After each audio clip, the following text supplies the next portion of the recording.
கும்ப ராசியினரோட காதல் வாழ்க்கைய பத்தி ஒரு சின்னதா பார்க்கலாமா? ஜோதிடத்தின்படி பார்த்தா இவங்களோட காதல் கதை கொஞ்சம் தனித்துவமானது. ஆமாங்க, காதல் விஷயத்துல அவங்களோட வழிமுறையே வேற.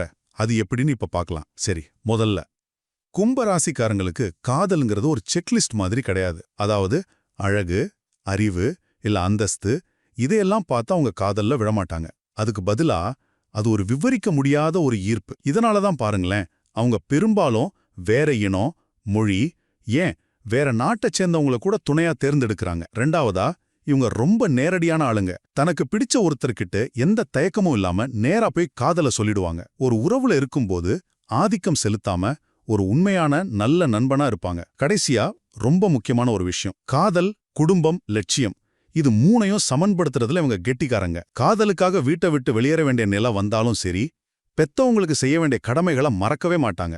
அதே சமயம் தொழில் வாழ்க்கையில ஜெயிக்கணுங்கிற எண்ணம் ரொம்ப வலுவா இருக்கும். அதனால துணைக்கு கொடுக்கற நேரம் குறைஞ்சாலும் அந்த உறவோட தீவிரம் மட்டும் குறையாம பார்த்துப்பாங்க.